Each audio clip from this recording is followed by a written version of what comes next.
Hey everyone, look who I have here today. Mr. Hello. Cris Mertens he has the new movie out, Follow Me, that's doing fantastic over there in Australia, right? Is that where the main place is?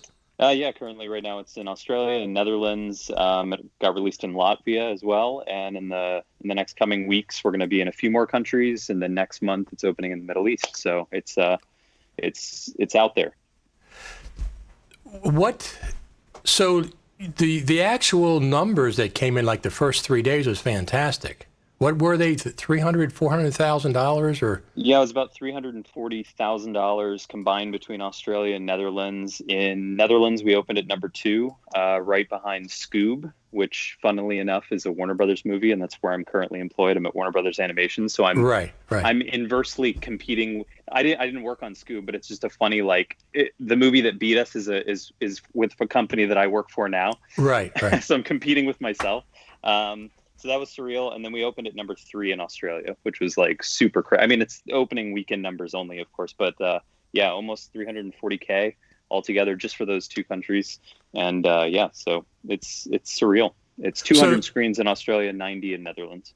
So I presume that everybody is doing the distancing in the seating arrangement in these theaters? Yeah, when I found out that it was coming out July 16th, I was like, what do you mean? What's going on? And then I tuned in a little more and dialed in on what was going on in Australia, and their coronavirus infection case numbers were down significantly, and a huge percentage of the theaters had reopened like 2 weeks prior. And because there were so many movie delays where, things like Tenet and, Mulan and all these things that should be in theaters are not. The theaters are like, we need movies to fill our screens. We got not, and so we kind of hit this like magical gold spot where it was like we got super lucky that the theaters had so much demand for content, and we were primed and ready. We were sitting there and it was like, here's our movie, here are all the files, everything's ready to go, here you go. And so then they took our movie, and now we're in theaters, and we're performing really well. It's great. How did you deliver it? DCP or? I wasn't a part of the delivery process. I'm assuming it was DCP, but I'm not entirely sure. And so let's talk about the production a little bit. I have some notes here. Yeah. So 5 week shoot starting September 2018. So I saw a preview of this. Was it last Final Cut Pro Creative Summit? Yeah, it was last summit. 2019. Was it the last summit, or was it 2 summits ago? You were at the last summit, weren't you? Yeah. It was. I think it was last summit. Yeah, and we did a presentation with Stephen Moyer and we got up, and Stephen talked at great lengths about our workflow and what we did on the film to bring it all together during that production. And I had cut together like a super small little sizzle of some red raw footage that we had thrown together, set to a trailery kind of thing, and then we took a Q&A, and we had a blast coming to the summit. So yeah, that was the preview that you saw there. Yeah, exactly. So that's interesting. So it started September 2018, 18 weeks to edit. You just finished it a year ago, March 2019. Yeah, 18 weeks was a little long. We hadn't expected that. I think we went into it thinking it was going to be a 12-week edit. I think that's kind of the general standard for indie films of this kind of budget. You want to get them edited pretty quickly and get them out there. And we had to do some reshoots for clarity. We had done some early screenings where we thought something in the film was pretty clear, and then we noticed from audience feedback that it just like wasn't tracking the way we had thought, and it was one of those, we should clarify this point. So we had some very minor reshoots to just clarify something, and then we had to kind of go in and we started getting notes from possible distributors, which ended up being Voltage Pictures and now Studio Canal. And some of the feedback we were getting was that it was taking too long to get to certain points. So we had to go in and kind of shift some stuff around. So the editing was a little bit longer than we had hoped, which was a great takeaway for me, because I've now kind of post-mortemed what happened, why it took so long. A lot of that was just the amount of work that I don't think there were some inefficiencies in how I think not only we were processing and working on the film on set, but how quickly I was editing it too. I think there were some improvements that can be certainly taken forward. But yeah, 18 weeks to cut altogether. So are you a diehard Final Cut Pro guy editing? I am, yeah. Okay. I was going to ask you, why did you use Final Cut Pro? Because you're in LA. Right. So Final Cut for me, I think this is my fourth film that I've completed in Final Cut X that has been out and distributed and stuff. And Final Cut for me is just I mean, I don't need to, I'm sure anyone that's watching this is going to agree. So there's no need to like convince anybody, but it's the speed, right? It's that minimal barrier between you having you're sitting in front of the computer, you're editing, you have a creative idea. Final Cut is the fastest program that's going to translate that creative idea from me into the timeline. I feel like other apps, Premiere, Avid, those kinds of things, there are barriers between, it's maybe Right, an Avid, it's right. like it's 12 clicks away. Premiere might be 8 clicks away, and then Final Cut might be a single drag or a click. Right. It's just so easy to work in, and it's so fast. So my biggest challenge in LA is actually convincing directors to let me use that program, because they'll kind of be like, what? Their immediate thing is like, well, you're clearly going to be editing on Avid, and I'm like, well, let's maybe talk about that, because I have something else that I'd like to use, and if you can let me and then I'll tell them about some of the key features: auditions, favoriting, magnetic timeline, being able to just click export and uncheck dialogue and hit go, just like the metadata of it just makes it so much better. So yeah, Final Cut, whenever I can use it, let's say I'll use it. Right. And also you can always tell them you'll get it done faster. Yes, yeah. They always like that. Less time editing, more time, being finished with the movie and, going on to the next project. So I noticed you said you shot with 2 8K red helium raw weapon cameras. Yeah, I'm not entirely sure if I feel like maybe Steven had said this, but I think at the time we were one of the first feature films to be using those 2 8K red raw helium weapon sensor cameras. And the entire movie was a 2-camera shoot. So we had an immense amount of footage. I mean, we were shooting for 5 weeks straight. Every shot is 2 cameras. And then that created a very interesting, we'll talk about post later, but that was quite a challenge, because, you're looking at 2, you record an actor and you do resets and whatever, and the take is 17 minutes long. Suddenly you're watching something that's twice the length, and it's just like right. And and you've got to watch everything, right? Because there's going to be that little magical spark of a performance, and so I had to watch all the footage, every single thing, and that took an immense amount of time. I mean, effectively it doubled the amount of time it took to do all my favoriting. Right. Now, did you have an assistant editor? I did. Stephen Moyer again was the assistant editor on this. Okay. He's also I think he's been on your show, and yes, he has. He's a fantastic Final Cut X guru and an assistant and also an editor. And so, yeah, he was extremely helpful. We developed a really sharp workflow for this movie to kind of get things up and running. Also, shout out to Mike Matzdorf, because we interfaced with him quite a bit to also talk about workflow before we kind of headed into that shoot. And then, got valuable feedback from Mike, and then brought that forward into the assistant editing and the working on set, basically. Yeah, exactly. So you mentioned you learned some things editing this one that you might do differently next time. Yeah. What kind of things are you talking about?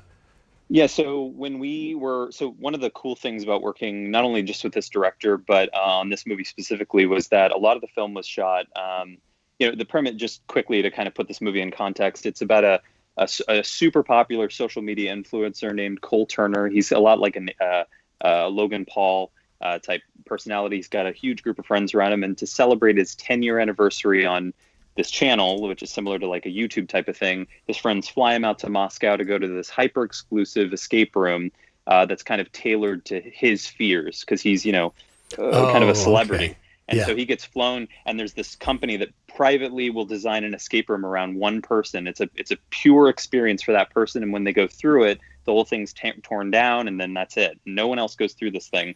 And so they bring him to this, escape room, and then, the movie goes from there. And it's a wild, wild ride.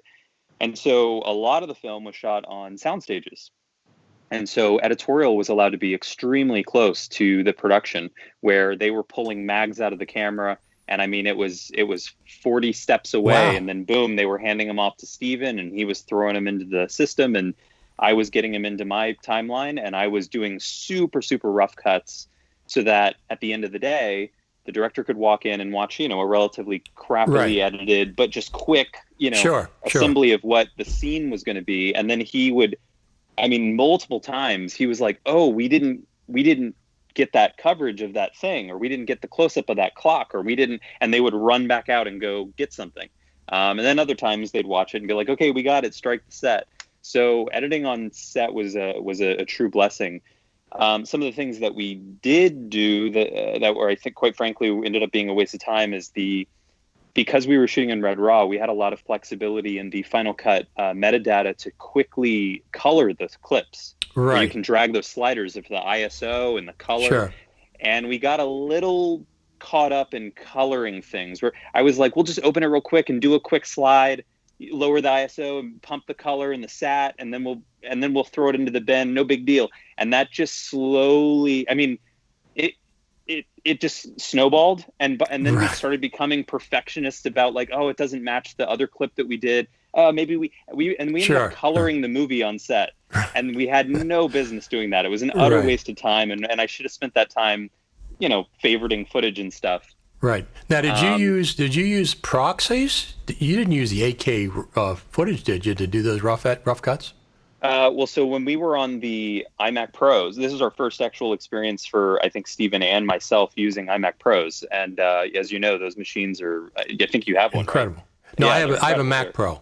Oh, you got the new Mac Pro. Yeah, new Mac Fancy. Look at you. Fancy. Yeah, exactly. I'm jealous. I'm going to come over and I want to try it out sometime. It's absolutely the best Mac I've ever owned in my life. I have hands down. Yeah. It's fantastic. I have no doubt. So yeah, we were on 2 iMac Pros and we didn't have time to make proxies. We would try to run them overnight so that I would be able to use the proxy. So what we do is we shoot all day, and then right before we'd all leave for the night, and I'm talking at like 2 and 3 in the morning, and then back on set at, super early. Sure. Not a lot of time, but we would just slam proxies overnight, go pass out, come back to set, and then hopefully they'd be close to being done, and then I'd fly into the editing with the proxies. But I was actually able to edit some of the 8K stuff. I mean, it wasn't playing super buttery smooth, but it was manageable enough to get rough edits out. So yeah, it was a combination. I was doing both raw just because we didn't have time, and then proxies when it would process on time. Now, when you shot the 8K, were you using the entire frame, or like are you punching into like a 4K version? Right. So before they shot the movie, they came up with a kind of a nice system. Sometimes it's an 8K, like a 4K center crop or something in the middle. We actually ended up doing a 7K crop. So what they had on their monitors on set for both cameras that were synced and calibrated, color, all that stuff, they had the 7K as their primary white target window. And then they had the edges to kind of play with. So they were framing for that 7K. Okay. But that extra little, 1K barrier around the edges allowed us to have a lot of flexibility in post to be able to do these digital pushes and pulls and pans and all kinds of stuff that we could zoom in an alarming amount and still be super crisp on focus. Oh, yeah. Yeah, absolutely. Yeah. Speaking of 8K, considering it's playing on 2K screens, it's like you can zoom in so far and no one's going to notice. So, yeah, major recompositions in post that kind of saved our lives. Well, that's the advantage when we went from HD to 4K. I shoot in 4K. I've been shooting in 4K since the GH4 came out, and then the iPhone 6s Plus was also 4K. I've been shooting it ever since then, and there's no sense unless I'm doing. What's that Filmic Pro app that has the 2 screens? I forget what it's called. I think that's the name of it, isn't it? Filmic Pro? Filmic, no, they have one that you can shoot 2 separate screens as separate files. Right. It was supposed to come in. The name, but I know what you're talking about. It does a wide. It takes your lenses. It does a wide, long lens, and it's 2 camera setup essentially. Right. So that doesn't shoot. Let me look it up. That doesn't shoot in 4K, even though the cameras are 4K. Double take. It's called double take. There you go. They could not get it into Filmic Pro. They couldn't get that to work in Filmic Pro, even though that's where we were supposed to end up. So double take shoots 2 1080p's, and that's pretty much the only time I shoot 1080p. Right. Unless I'm trying to, I'm shooting for hours, and I want to save my file sizes. Sure. But what did you think about that 12K camera that came out last week? I didn't hear about that, so that's news to me. Blackmagic came out with their Ursa Mini Pro 12K. Really? They have a new sensor. It's not the old sensor, the traditional sensor. They have a brand new sensor. It's RGB plus W for white. Okay. And it's a brand new sensor. Shoots it shoots 12K, 8K, 6K, 4K. Right. It uses the full sensor, from what I understand, and all those adaptations, but it shoots only B-raw.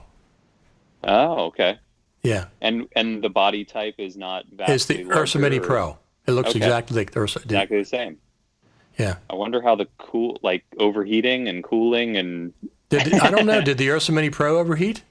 I don't know. I know I know more like red camera stuff, but I just Right, know, right. the larger the sensor, those fans start going crazy, and it's It's a trying not to- 35 millimeter sensor. Oh, okay. It's not There a you full go. frame. Got it.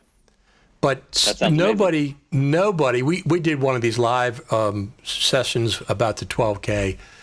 Nobody saw that coming. They pre-announced they were going to make a camera announcement. Right. Everybody's thinking, 6K, 8K, whatever. Sure. And they come up with 12K. But it's a brand new sensor. They invented the sensor. They started working on the sensor that I think they started working on 3 years ago when they started working on B-raw. So they have the entire pipeline.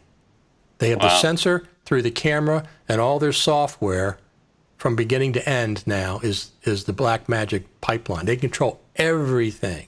And they release test footage, like samples, so you can open it and look at. Yeah.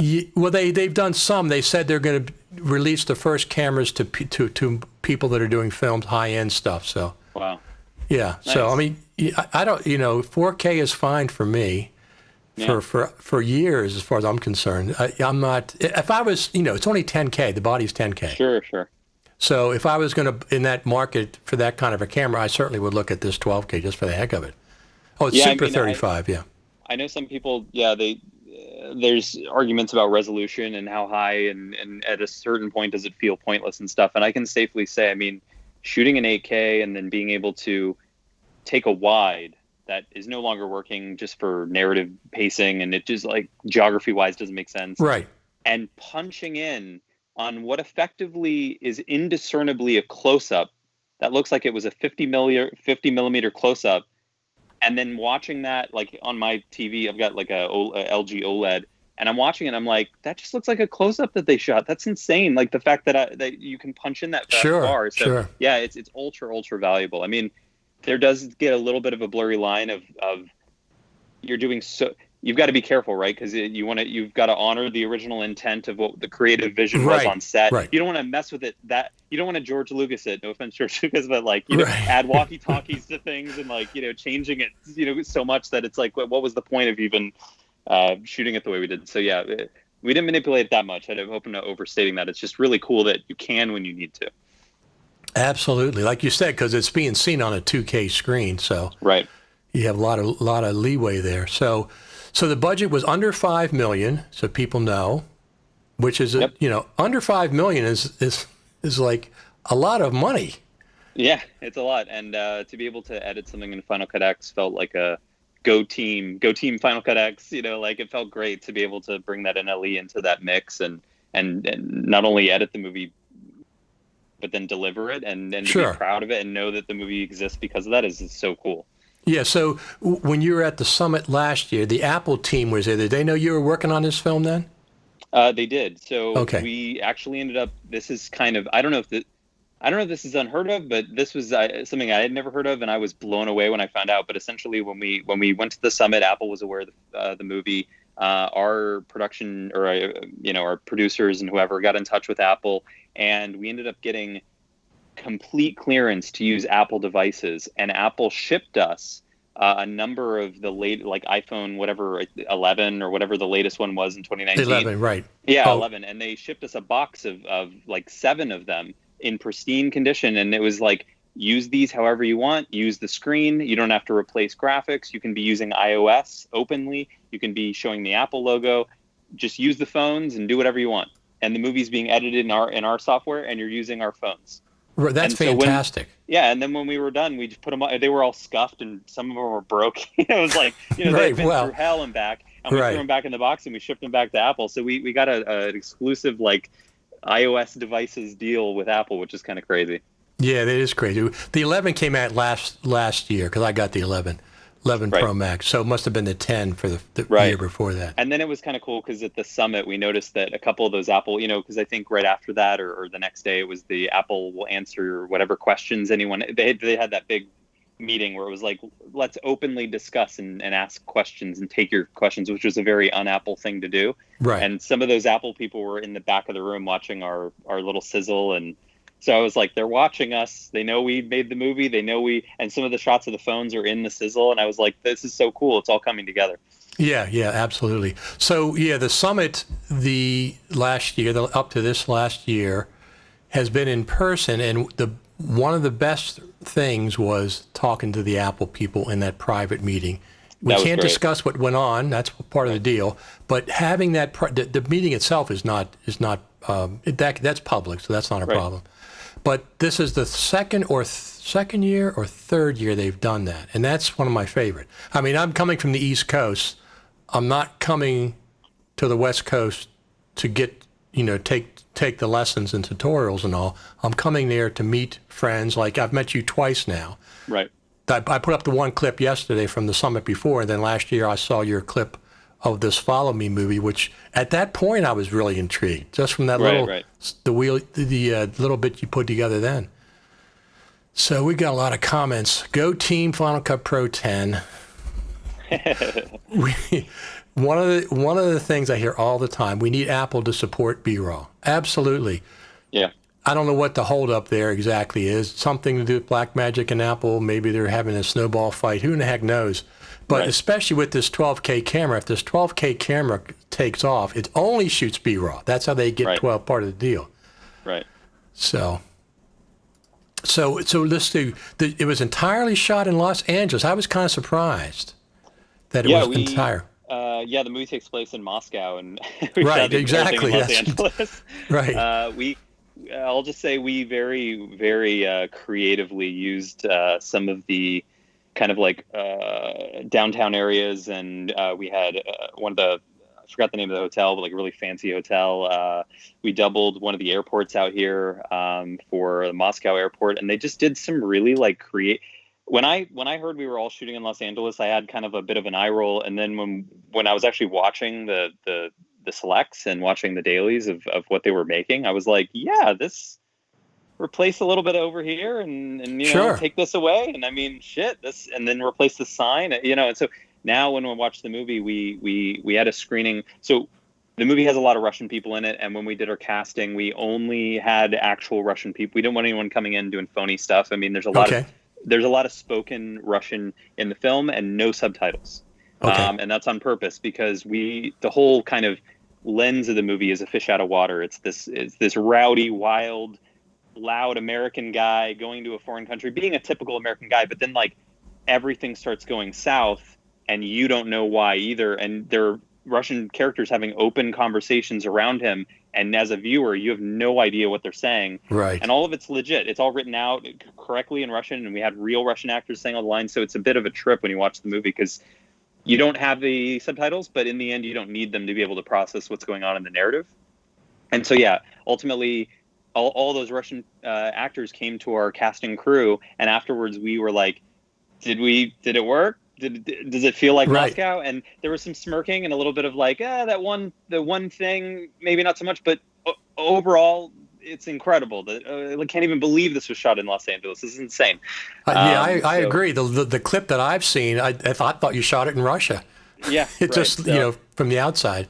Yeah, I retrospect, it would have been great if we had maybe taken a little trip to Russia with our principal actors and just done like 2 or 3 days of B-roll and stuff of them to get some. But yeah, ultimately, I think it all came together beautifully, and it really does look convincing. So you shot it on, you had iMac Pros, which that was what I was going to buy if they had delayed the Mac Pro any longer. Right. I've been editing on an iMac for years, not the Pro, this the regular iMac, and that's been fantastic. But it only has 2 Thunderbolt 3 ports, and that drove me nuts. Yeah. It's just like, come on, everything else in your line has 4, and the iMac only has 2, so that would have been the next one because that has 4. Yeah, but personally, I'm waiting for the iMac refresh. I know they're switching to ARM and all that stuff, and that's really exciting. But whenever the new iMac Pro refresh comes forward, that's probably going to be my next purchase. The Mac Pro is what I want, but it's a bit out of my budget right now. Right. So it's a big purchase. Tim Cook said two things, and I've been telling people this. People are all, is Final Cut Pro only going to run on the ARM, and is Logic Pro going to run on the ARM? I said, you have 5 years. Yeah, okay? Of course. The majority of editors are going to be editing on Intel machines for years and years and years. Yeah. There's a couple of things. Tim Cook said, first, we have new Intel Macs in the pipeline we're really excited about. Right. And he said plural. So we have 2 Macs that are Intel coming out that aren't even out yet. And he also said we are going to be supporting Intel on Mac OS X for years to come. Right. So they're going to have the dual thing. The other thing is, suppose the biggest Mac that Final Cut Pro editors use is the MacBook Pro by far. It's well over 50%. It may be 60 or 70% of Final Cut Pro editors use that MacBook Pro, so 16-inch. Even if that came out, everybody's not going to drop their machines and buy that on day one. No, absolutely. I'm actually talking to you on one of the new iPad Pros. Okay. 2020 iPad Pro. Okay. Yeah, and I'm finding it's got the Magic Keyboard, and it's like blurring the line between, I'm like, what, Yes. Being a computer and being a tablet, it's like a little blurry now. Do you have the Magic Keyboard? I do, yeah. It's attached. So you have a trackpad. I love that, trackpad. Yeah, it's incredible. The way that it changes colors depending on what contrast or color you're over. So if you hover the cursor over black, it'll slowly turn to white. And then if you move it into white, it slowly turns to black. It's always visible, and then it'll disappear when you stop touching it. So it's only a cursor that's visible when you're manipulating it. It's pretty neat. And it has snapping so that it flings around things smartly, so you don't have to be ultra precise. It's pretty cool. That's very, very cool. So they have... When WWDC, this is the second year in a row that they've had Final Cut Pro in the presentation. Yep. Last year they did it with the Mac Pro. This year they did it. I was questioning the morning. I said, are they going to show Final Cut Pro this time? And sure enough, they did. Right. They showed us a future version of it. They didn't say what the name was, but they showed us some things that Final Cut doesn't have now. Right. And they were demonstrating it on the ARM processor that you have in the iPad Pro. Right, the Bionic 12 whatever. A12Z whatever. A12Z whatever, yeah. Yeah, they were but here's the people get this confused. They were not operating it on iOS. They are operating on Mac OS on that chip. They were not operating the iOS version of that. So we still don't know what the deal is with that. Whether there's going to be Final Cut on the iPad or not. Now, it runs on the chip, but not on iOS. That's a whole different... Mac OS and iOS are completely different. Right. They're kind of getting close, but Apple's keep saying they're not going to merge the two. So we'll see if that's true or not. I've been tempted... The only reason I would get the iPad for me at this point, because I have a MacBook Pro too, would be for LumaFusion. Are you familiar with that one? Yeah, I have it installed. I've yet to use it. I've been trying to wait to just get like a really simple project to kind of test it out. And but using the pen and literally slicing as if it's a blade and flinging clips around. I just opened the timeline and threw some stuff around, and I was like, this is pretty slick, and it's giving me some Final Cut X vibes. I like this a lot. Well, they're big Final Cut fans. Yeah. I've had them on multiple times, Cris and Terry, but they have things that I wish Final Cut had that Final Cut doesn't have. Ah. So, for example, the viewer, it has a mini timeline underneath at the bottom. So you can always see the entire timeline no matter how zoomed in you are on the main timeline. Oh, that's pretty awesome. It's kind of like the touch bar, right? Exactly. So you got your whole timeline there, and then you know where you're at, and you can fling around. Yeah. So that's a cool feature. It has one of the other. There's like 4 or 5 main features. One of the other features LumaFusion has is you can color code clips and then search by color. Like Finder tags. But color. So if you had dialogue, say of one person, and made all their clips red, you can search just by red, and all those clips would come up for you. Nice. That's real nice. So there's a lot of things like that. Of course, that's a scrolling timeline because you have to on the iPad. You can't. Right. Final Cut now, the timeline scrolls off the screen, which makes zero sense. I don't know why. They have never fixed that, but it scrolls off the screen. But Terry said they can't do that on the iPad. It has to be scrolling. So, and there's some other cool features. The other thing is you have a magnetic timeline, and you can lock tracks. Both. Okay. Both. So you can lock a track so it doesn't edit and doesn't move, and you have the main timeline is magnetic. It collapses and stuff. So that's great. Yeah, it is great. So let me see. So you did 8K RAW, but a 4K extraction, center crop for flexibility in post, multicam editing, but you only had 2 cameras, right? You said? Yeah, 2 cameras. Yep. So everything was multicam with those 2 cameras.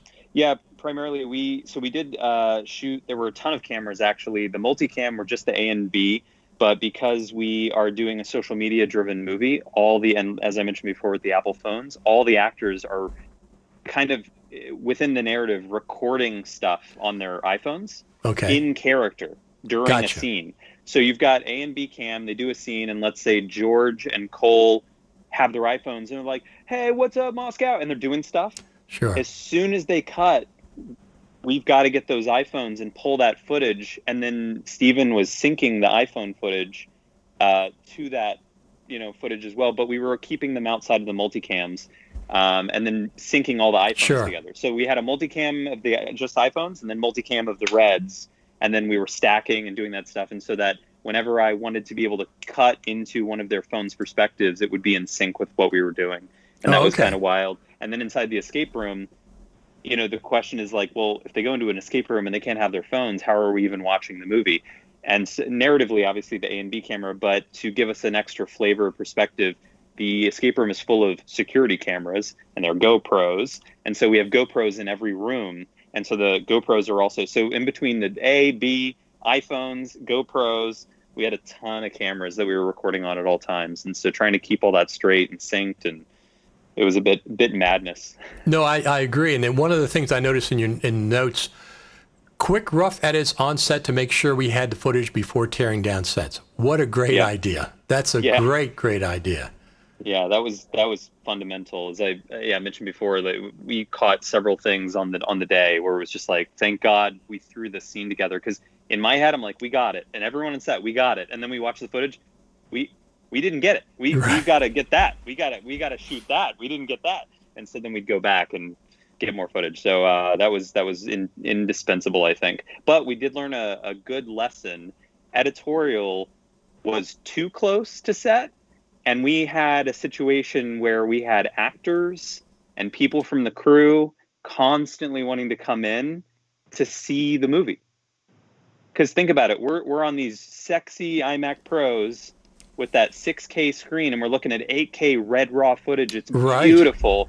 And anyone that's walking by, I mean, anybody, grip, makeup, hair, whatever, they're walking by and they get a glance, they're like, oh, and then they come in, right? And so we had to resort to putting a sign on the door being like, editorial only, stay out. Right. And then we had to put another sign like, do not come in red. And people would just come in. They're like, oh, can I watch that one? So we were actually we were too close. We had it. So now it's like, next time we shoot a movie and we're on a stage, we need to be in like the next building over or something. To just kind of. Yeah. All that distraction, that wouldn't slow you down at all, would it? No, not at all. Yeah. Now, I know I was the post supervisor at the National Archives in Washington for like 8.5 years. And I had an edit suite 5 floors up away from everybody else. And it had 2 stainless steel locked doors between me and the hallway. 2, not 1, 2. So I could hear somebody open the first door if they had a key to get into the second door. So I was pretty cool, and they had air conditioning up there, of course. There you go. Yeah, I really enjoyed being up there, and it was. We were in the opposite situation in a hot, no air conditioned room, 2 iMacs, 2 G-Tech raids. By the way, G-Tech raids, we didn't do shared storage. That's a whole other thing. And so that room was just an oven. So we were like, don't come in, but we got to keep the door open to breathe. Right. Sure. It was like, do we want to breathe or do we want to keep our privacy? We got to choose between the two. So you said you had 2 G-Tech raids. Did you have the 4 drive or 8 drive? I think there were 8 drives. I'm not sure. I think each one was, I'm blanking on the size. But we initially wanted to do a jellyfish because we wanted to do shared storage, but it was a little bit outside of our budget. So we ended up getting 2 other raids, and those we did some initial testing and they failed, and so we were like, we got to go G-Tech. It's more reliable. So we got 2 G-Tech raids. I'm blanking on the space, like 40 terabytes. I'm trying to remember the size. I think they were each 40. And then we, Steven would have his AE. I'd have my edit. At night, we would keep those raids. We would bring them home, so separate, just in case like this, the soundstage burned down. We'd lose everything. So absolutely. And then a USB-C super fast transfer drive. And so Steven mostly would actually just be airdropping things to me, because there are 2 iMacs right next to each other. It's like airdrop, done, done, done, done, done. But when it was massive files, we would just throw on that USB-C drive, throw something on there, a shared library. I'd open it up, merge the libraries, give it back to him. We were using Hedge to like move files back and forth. Hedge saved our lives. Yeah, I use that too, just to transfer files all the time. Yeah. Especially if you're just taking one file and copying it to 2 drive, which I typically do.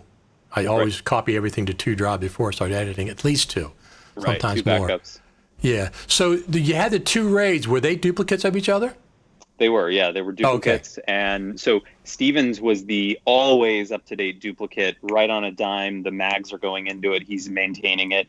Mine was like every now and then being updated to match, updating to match. We didn't have an active like sync, like we didn't have clone copy or drive clone copy, whatever that app is called. Carbon copy cloner. Yeah, carbon copy cloner, exactly. To be kind of actively syncing, but we were kind of doing it manually because we had a very specific kind of careful step-by-step systems check of like, did we do this? Check. Did we do this? Check. We know if we missed a beat, to kind of keep that redundancy and not lose anything. And you had one master library. Yes, one master library. With different events for each scene. Yep. So the entire film was in one library. We were, I think, initially advised to do a library per act. And we did some testing and we looked at some stuff, and there were some, there's a little bit of vulnerability there to have your entire movie in one library. If the library gets corrupt or if something weird happens, then you're kind of SOL, and then you got to try to open the contents and parse it all out. Anyway, so we got really lucky. We decided ultimately one library is where we were going to keep the film. Each event was a scene. And then at the very bottom, we had special scenes or, Z underscore to keep them all at the bottom. And it would be like the AE event, the editor event, sound effects, music, whatever. And so you're going through, and then we used actually emojis. I think this was during one of the Final Cut's like guru things, but I think it was Matt Storff that talked about using emojis for labeling in Final Cut, or you can use the red siren thing as like, this is a problem, or a green, a yellow star, or, so we ended up using an emoji system to kind of track the progress of scenes, because movies are shot completely out of order. You're shooting a horrifying death scene first, and none of the actors have even met each other. And it's this high octane emotional moment, and this someone's getting killed or whatever, and then the next day they're meeting for the first time, and then the next scene it's a sex scene, and the next scene none of it makes any sense. So we had to obviously keep track of all that. So we found that emojis were one of the better ways to kind of visually open a library, and at a glance, exactly how complete the film is, where everything is, the status of it. And so, that was our kind of organization. And then slowly, once the shoot finished, our organization changed quite a bit in the sense that we then merged. So because every event is a scene, that means you're editing in a fishbowl. Every scene's in a contained fishbowl. You're editing a scene all by itself. You're editing a scene all by itself. And then that's actually, I found that's not a good way to edit, because you have no context of what's in front and what's behind. So you'll edit it so narratively it feels like there's a beginning, a middle, and an end, and it has a nice outro, and it feels good. But when you put 5 of those back to back, it feels fatiguing, right? It's not paced correctly. So we kept those initial edits super, super rough. And then only once we finished shooting did we then create a project or an event, and then 5 projects, which were 5 reels. And then we started building our reels into 25-minute durations, and then started actually fine-tuning the editing. That way we didn't get too tied into narratively. If I had honed those edits in really tight on set, we would have gotten attached to the way they were cut. And then when you put them all together, you don't want to change anything. So we kept them super rough, so that when we did put them together, you watch it and you're like, oh my God, this is a mess. and then you can go through and fine tune it. So then, yeah, we were editing in Reels at that point. So what you talked about, the emojis, I talk about this all the time. This is what I'm talking about in LumaFusion. You can color code clips. Mm-hmm. If Final Cut had that, you wouldn't need the emojis because you're using the emojis for color. Right. You're not using it for the banana shape because if all the emojis were gray, they'd be useless to you. Right. So how is it different though from like roles? Because roles are going to give everything a unique color. In the browser, I'm talking about. In the browser. Got it. Okay. Right. Gotcha. So just color. But even in Logic, when I do the Final Cut Pro radio podcast, and as I'm doing one person, I'll just select all their clips, boom, make them a color. Next section, boom. And I can look at the timeline that way and see exactly how it's broken up. I can take whole sections around and move them around based on color. I mean, color is visual. We're visual artists, so having the ability to color code clips in the browser and the timeline, the clips, it would be very, very helpful in Final Cut. So that's one of the things that I always find people using bananas and apples and all that. And I understand that, but you're using the color. You're not using the actual, now I'm more excited to jump into LumaFusion in a meaningful way and actually cut something and use the colors and see how that works. You're going to be pleasantly surprised how advanced that application is. It's not a toy. It's really sophisticated, and those people are just brilliant. Now, the interesting thing, I've had Terry and Cris on after WWDC because everybody's saying, "Oh, if Final Cut comes on the iPad, that's it's going to affect LumaFusion." They don't. I don't think so. It's $29.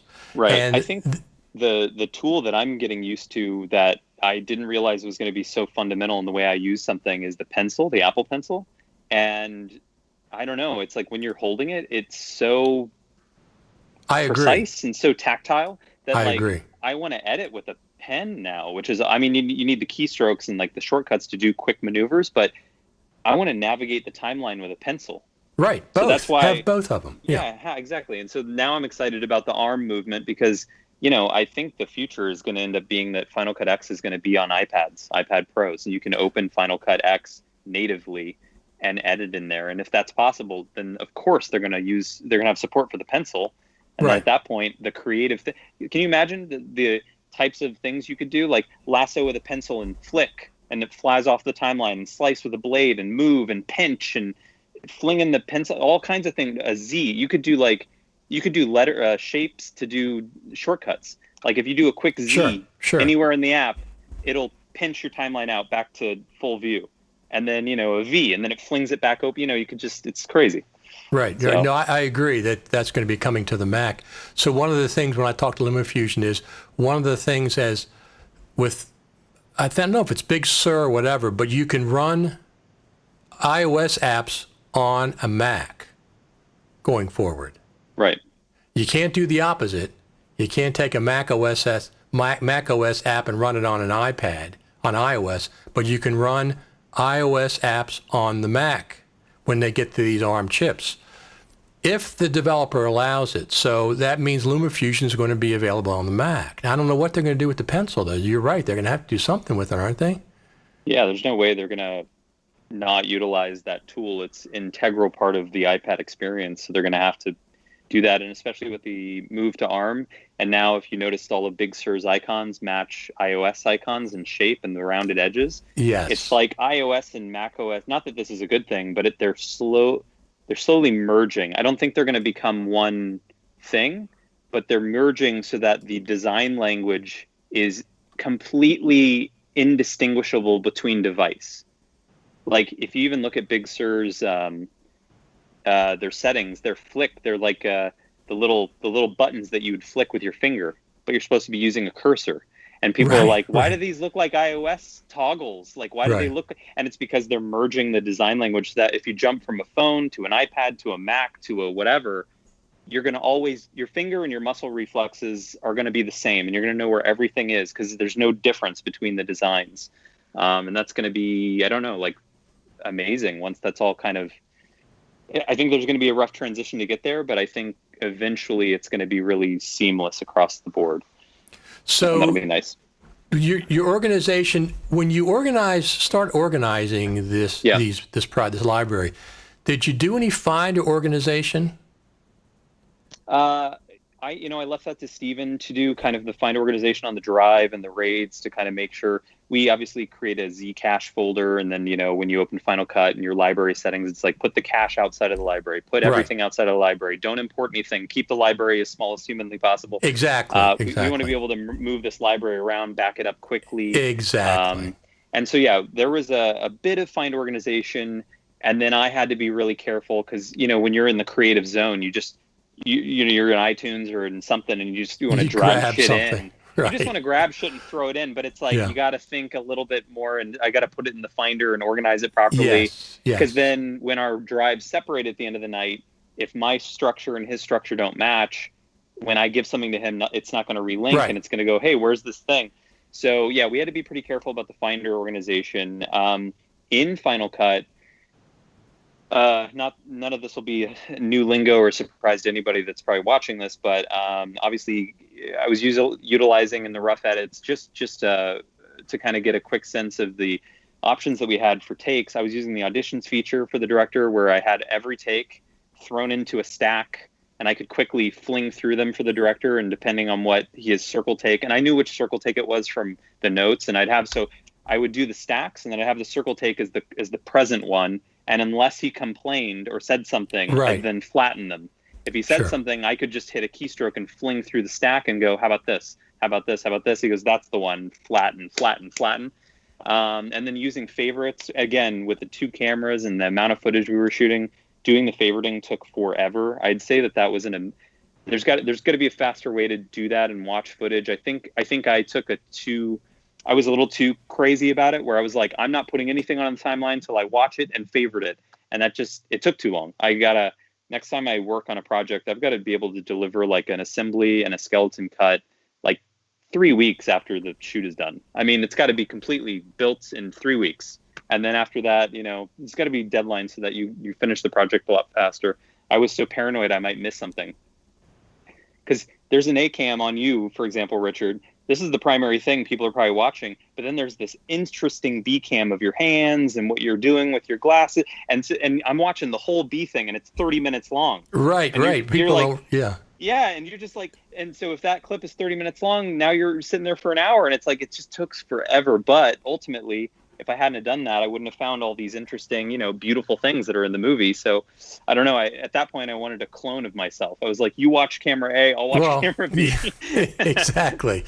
No, you're absolutely correct. Every time you add a camera or another angle, it takes that exactly the amount of time again. Right. Doubles and triples and quadruples. I've had that. Right. People say, if I do something and they say, well, we want to do with 2 cameras, 3 cameras. I said, every time you add a camera, it takes that much longer for me to watch the footage and to go through the footage. So you're adding complexity. So you work at Warner Brothers Animation. I do, yeah. And that's your day job. So how did you get off for this one? So I was at Warner Brothers Animation for 2 years, working on various Lego DC superhero feature films. They were like DTVs, so the type of movies that go straight to Blu-ray and straight to streaming. And so they're Lego Flash and Lego Shazam. They were all Lego properties. And then I got the call to go work on this movie, and so I went to my bosses and I said, hey, listen, I